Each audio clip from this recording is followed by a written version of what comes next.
दूसरे टेस्ट से पहले मुसीबत में फंसी टीम इंडिया, गंभीर के सामने खड़ी हुई प्लेइंग 11 की समस्या।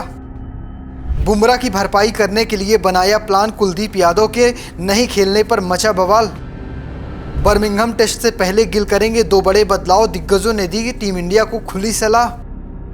तेंदुलकर एंडरसन ट्रॉफी की शुरुआत हो चुकी है। पहला मुकाबला लीड्स में खेला गया, जिस मुकाबले में भारतीय टीम को 5 शतक लगाने के बावजूद भी 5 विकेट से करारी शिकस्त का सामना करना पड़ा था। 4 खिलाड़ियों ने शतक लगाए थे, जिसमें ऋषभ पंत ने 2 शतक लगाए थे। इन सब के बावजूद भी हमारा जो टेल एंडर था वो पूरी तरह से फ्लॉप नजर आया था। पहली पारी में 41 रन बनाने में 7 विकेट खो दिए थे, दूसरी पारी में 31 रन बनाने पे 6 विकेट खो दिए थे। और कह सकते हैं टीम इंडिया के लिए यही सबसे बड़ा अभिशाप बना। टीम इंडिया इन्हीं वजहों से एक बड़ा टोटल नहीं खड़ा कर पाई। 450 से ज्यादा रन तो बनाए, लेकिन जहां टीम इंडिया 600 550 पहुंच सकती थी वहां तक नहीं पहुंच पाई और खामियाजा टीम इंडिया को भुगतना पड़ा। आखिरी दिन टीम इंडिया को सिर्फ 7-10 विकेट निकालने थे और इंग्लैंड को 350 रन बनाने थे और इंग्लैंड की टीम ने वो कारनामा किया, 350 रन बनाए और इस मुकाबले को 5 विकेट से जीत लिया। बुमराह आखिरी दिन पर कोई विकेट नहीं निकाल पाए थे, जिस वजह से कह सकते टीम इंडिया को बड़ा झटका लगा था। लेकिन एक अब बड़ी खबर आई है कि बुमराह दूसरा टेस्ट मुकाबला नहीं खेलेंगे। इसके साथ साथ प्लेइंग 11 में कई सारे बदलाव होंगे। इस दरमियान अजरुद्दीन और साथ में दीपदास गुप्ता सहित कई बड़े दिग्गजों ने टीम इंडिया की प्लेइंग 11 को लेकर सवाल किए हैं और साथ में सुझाव दिए हैं। तो चलिए आपको इस वीडियो में विस्तार से बताता हूं कि आखिर क्या कुछ कहा गया है भारतीय टीम को लेकर।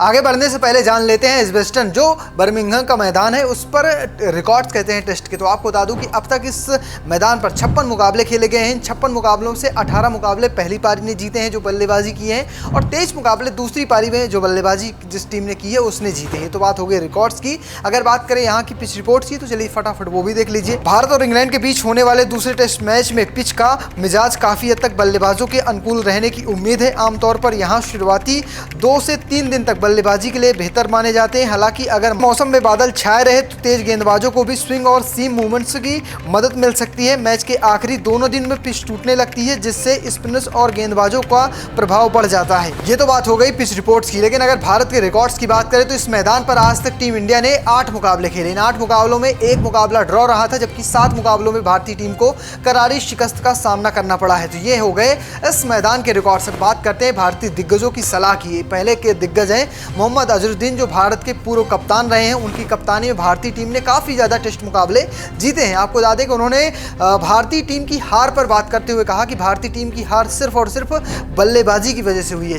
5 शतक जरूर आए हैं, 4 खिलाड़ियों ने शतक लगाए हैं, इन सब के बावजूद भी बल्लेबाजी और टेल एंडर पर सवाल उठाए कि जिस तरह से आखिरी में कोलैप्स हुआ है वो एक बड़े हार के कारण बना। अगर भारतीय टीम पहली पारी में 600 रन तक पहुंचती, चूंकि 470 के आसपास हम पहुंच चुके थे, अगर आखिरी के जो 7 विकेट गिरे थे 41 रन पर, वो 150 रन और बना लिए थे तो भारतीय टीम बड़े आराम से 600 के करीब होती और 600 पर हम कह सकते हैं इंग्लैंड पर दबाव बनाने में कामयाब हो पाती। ये तो बात उन्होंने हार को लेकर कही। इसके साथ साथ उन्होंने प्लेइंग 11 पर भी सवाल उठाए। उन्होंने कहा कि हमें सिर्फ और सिर्फ बुमराह पर गेंदबाजी को लेकर निर्भर नहीं होना चाहिए, हमारे दूसरे खिलाड़ियों को भी अपना योगदान देना चाहिए, अपने एफर्ट लगाने चाहिए और अपनी जिम्मेदारी समझना चाहिए। उन्होंने कहा कि बुमराह अगर दूसरा टेस्ट मुकाबला नहीं खेलते हैं तो आप 3 तेज गेंदबाज तो रखिए, साथ में आप कुलदीप यादव को प्लेइंग 11 का हिस्सा बनाइए। कुलदीप यादव एक ऐसे खिलाड़ी हैं जो किसी भी पिच पर विकेट निकाल सकते हैं। उनकी एबिलिटी ऐसी है कि वो मिस्ट्री स्पिनर के तौर पर आते हैं, विकेट निकाल कर चले जाते हैं। तो एक जानकारी उन्होंने कुलदीप यादव को लेकर दी है। इसके बाद मोहम्मद अजरुद्दीन से गिल की कप्तानी को लेकर सवाल किया। इस पर उन्होंने सीधे तौर पर बात करने से मना कर दिया। उन्होंने कहा गिल ने अभी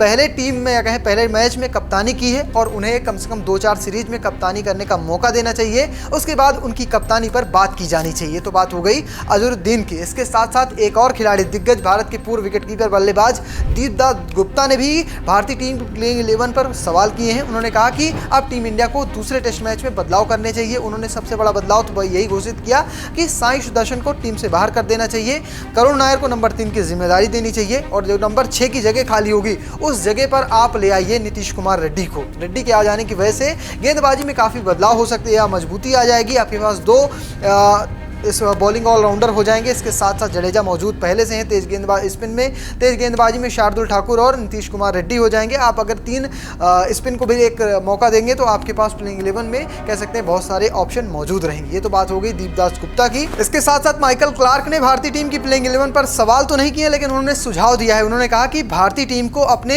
मैच विनर खिलाड़ी को अपने बेंच पे बैठा के नहीं रखना चाहिए। उन्होंने कुलदीप यादव का सपोर्ट किया। उन्होंने कहा कि कुलदीप यादव को किसी भी हालत में प्लेइंग 11 में लेकर आना चाहिए और कुलदीप यादव के आ जाने से कह सकते हैं भारतीय टीम के पास एक और विकेट टेकर गेंदबाज हो जाएगा जो किसी भी पिच पर विकेट निकाल कर दे सकता है। आपको बता दें कि इस वक्त कुलदीप यादव और वाशिंगटन सुंदर के बीच काफ़ी टक्कर चल रही है कि किस खिलाड़ी को इस मुकाबले में लेकर आया जाए। इस मुकाबले में कह सकते हैं कि जब तीसरा और चौथा दिन होता है वहाँ स्पिन गेंदबाजों को अच्छा खासा दबदबा रहा है और स्पिन गेंदबाजों का फायदा उठाने के लिए भारतीय टीम एक स्पिन डिपार्टमेंट या कहें एक खिलाड़ी की एंट्री जरूर करा सकती है। ये तो बात हो गई ओवरऑल सिनेरियो। अगर बात करें भारतीय टीम की संभावित प्लेइंग 11 की तो कुछ इस तरह से नजर आ सकती है, जिसमें ओपनिंग में होंगे यशस्वी जायसवाल, फिर केएल राहुल, साई सुदर्शन, शुभमन गिल, ऋषभ पंत, करुण नायर, जडेजा।